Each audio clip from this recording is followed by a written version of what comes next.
homeschool reading community. Welcome to this Facebook Live about New Year's reading reflections.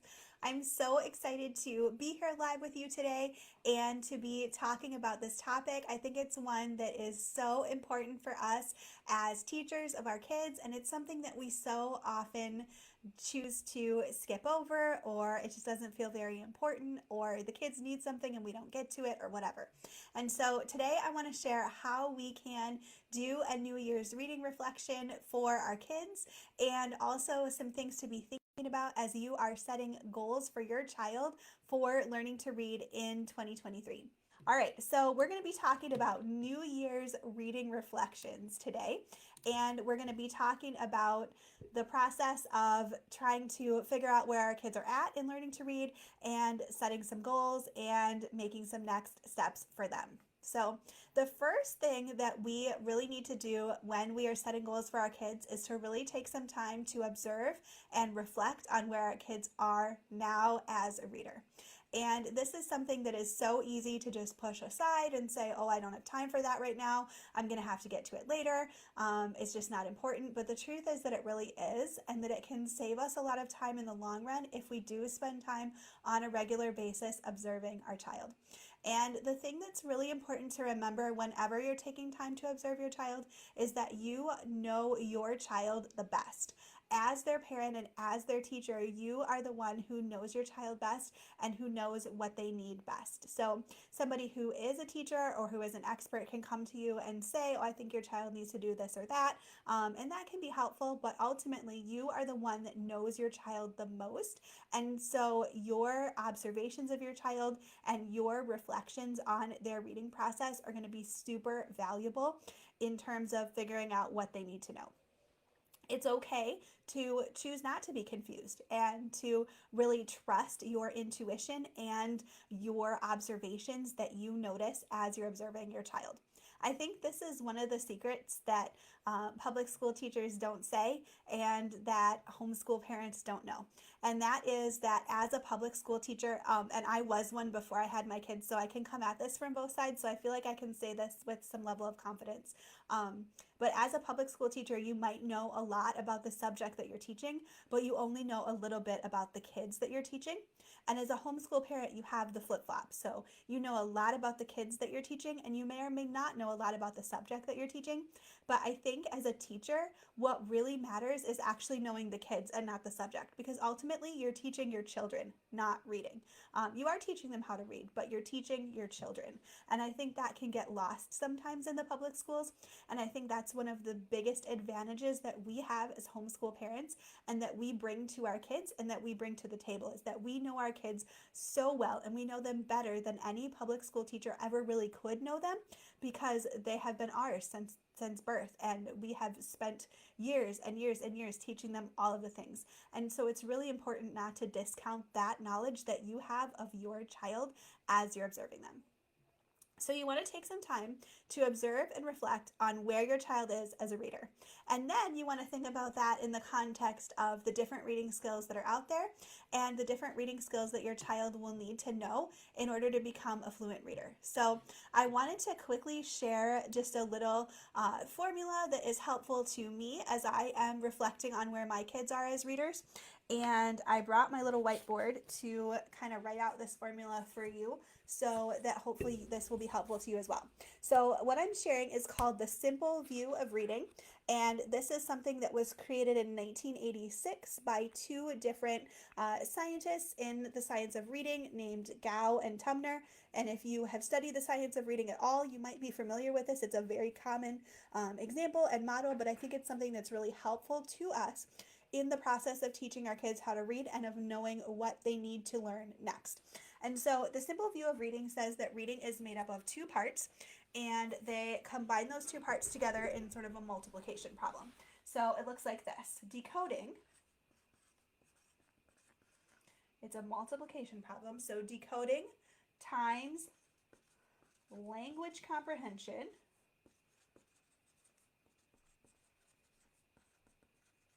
equals reading comprehension.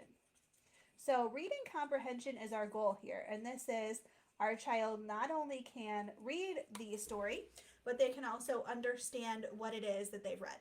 And so ultimately, when we are teaching our kids how to read, our final goal is reading comprehension. And the way that we get there includes two different parts. So we have the decoding part. Our kids need to be able to actually read the text. And when we talk about teaching our kids how to read, that's the part that we often are thinking of or focusing on. So this means phonics. Whenever you're teaching your child phonics, you're teaching decoding. Decoding is also the just the process of sounding out the words, right? And then you also have language comprehension, which is the understanding part. Once they've sounded out those sounds and put them together and said the word, do they know what that word is? And can they understand it in the context of the sentence that it's written in? And in order to teach your child to read, you really need both. That's why it's a multiplication problem. So when you think about math and you think about the rules of math and of multiplication, you know that when you multiply anything times 0, the answer is always 0, right? And so the point is that if our child does not have one of these pieces, then they won't have this end result. They won't have the reading comprehension that they need. And so in order to really be good readers, our kids actually need both parts. They need the decoding part, and they also need the language comprehension part.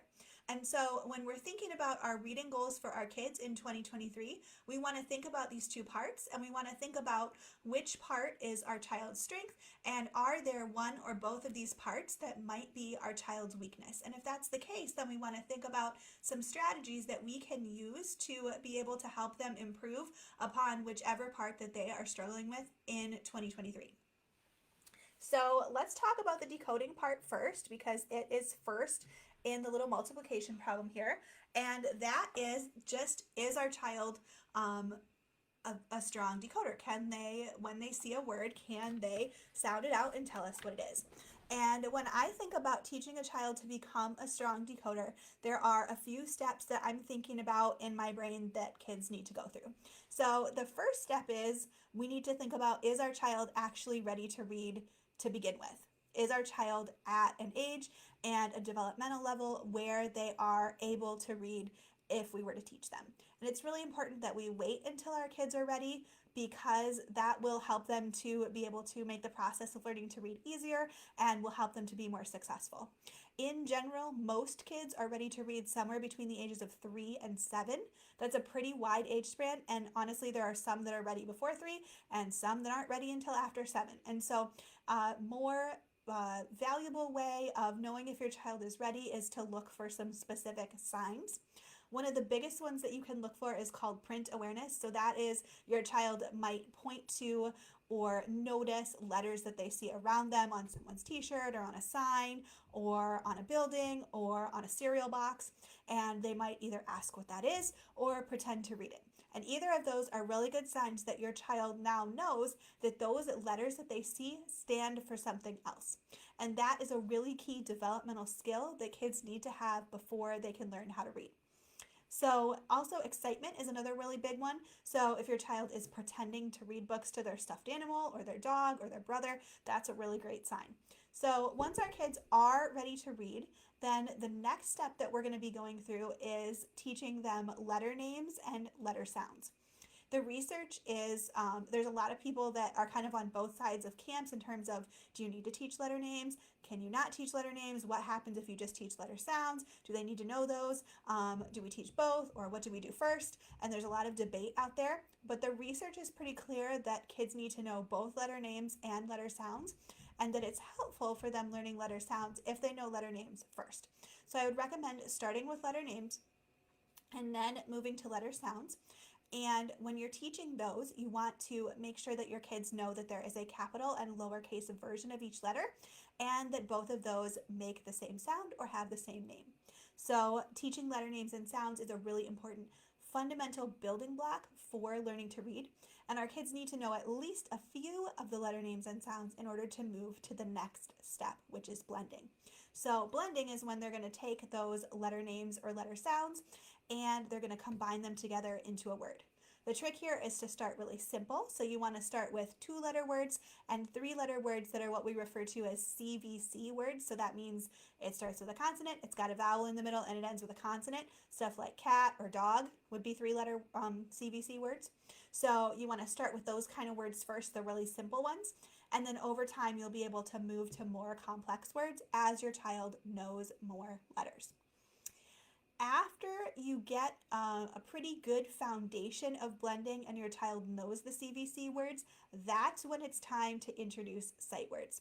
And this honestly is the biggest mistake that I see parents making when they're teaching their kids how to read, is that they introduce the sight words too early. We want our kids to understand that reading is a process of decoding individual sounds and then blending those sounds together to make words. And when we start with sight words first, often our kids get confused and they think that reading is a process of guessing. And so we want to eliminate the guessing as much as possible. And the way to do that is to start with the blending first. There will definitely come a time where you can start to introduce the sight words. But the other great thing is that if you start with the blending and the letter sounds first, most of the words that are on those Dolch or Fry lists of sight words, the giant list that you see, actually are decodable. Kids can sound them out. And so we can eliminate a lot of the memorization and a lot of the frustration for our kids if we start with blending first and then teach sight words only after our kids have a really good foundation for those blending sounds first. So as you are listening through this list, please be thinking about your child as well and be thinking about where they're at, and let me know in the comments where you're at with your child and how things are going for your family as well. Okay, so we're going to not introduce the sight words until after we have really gotten a strong foundation with the blending. And then once your child is more comfortable with blending and starts to understand the sight words, that's when it really gets exciting, because that's when reading will start to click for your child. You can start to expand to larger words that have bigger chunks. You can start working on words where multiple letters will make a single sound, or where it's got multiple syllables. And your child will start to be able to apply patterns that they know to words that they don't know. And this is a really exciting phase in the time of reading that's referred to as the reading explosion. So this is when kids can take a word like dog, and they know that they can take the D at the beginning of dog and change it to a B, and they know that it's still going to say og at the end, but now they'll have a new word, and that word must be bog. And once your child is able to do those kinds of things themselves, then they'll be able to teach themselves new words, and they'll be able to read words that they've never read before on their own.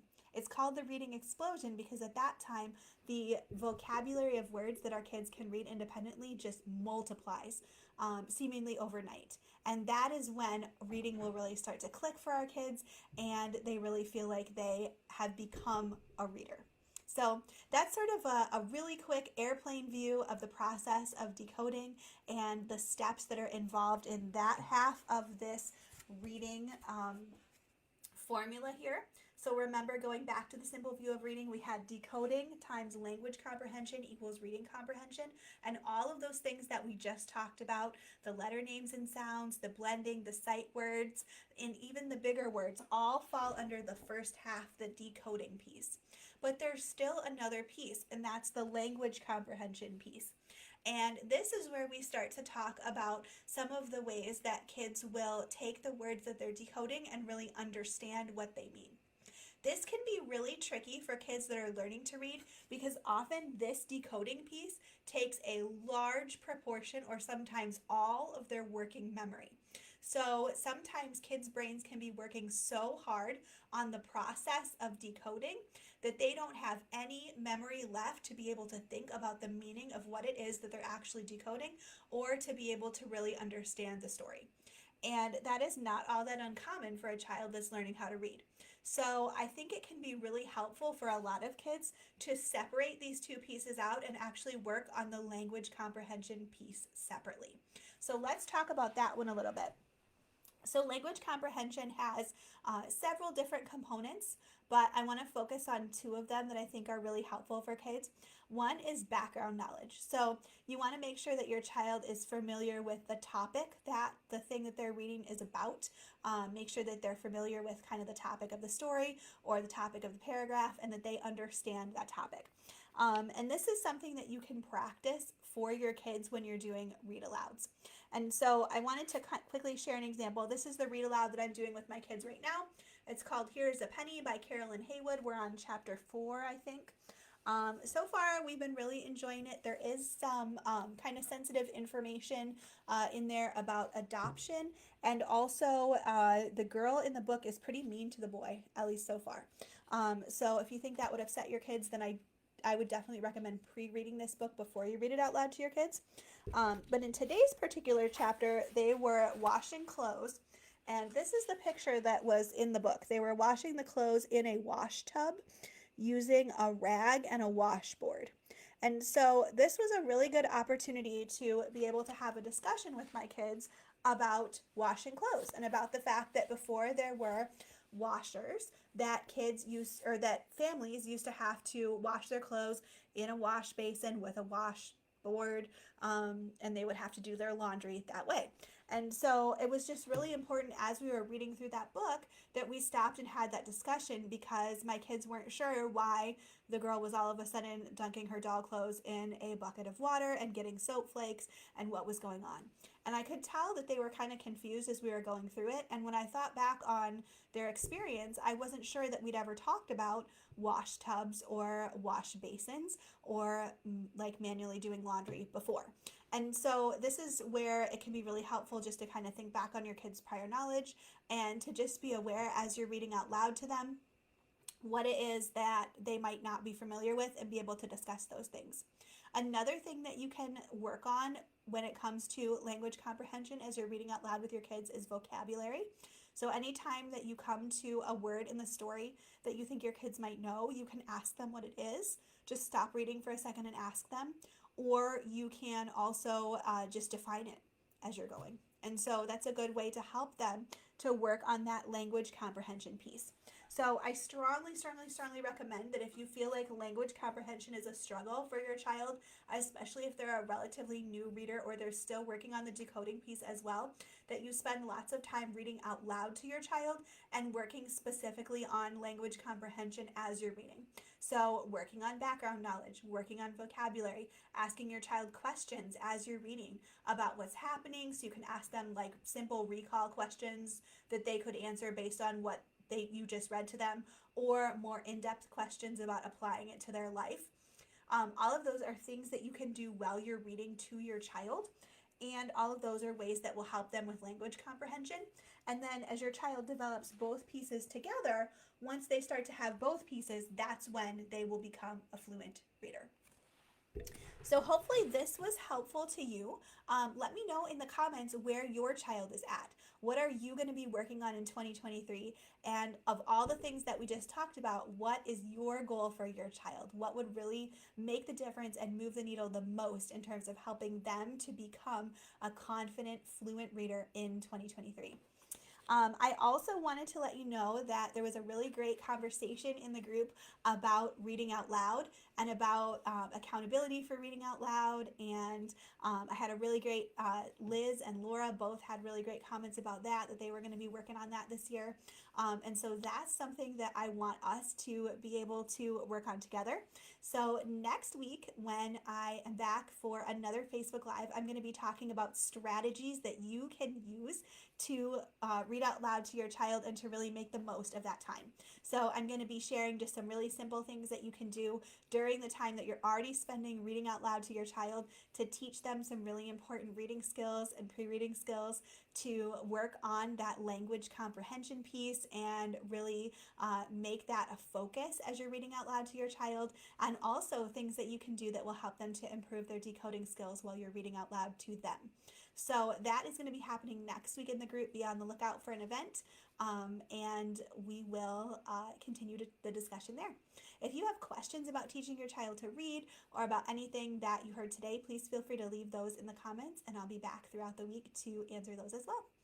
All right, thank you so much. I hope that you have a wonderful week, and thanks for watching. I hope you enjoyed this video, which was recorded live in the Homeschool Reading Community Group. This is a free Facebook group where I share tips and advice about homeschooling and teaching reading. You'll also find community with other homeschool moms like you, plus freebies, giveaways, parties, and more. I would love for you to join us over at the Homeschool Reading Community. Make sure that you check out the link in the description of this video for all the details.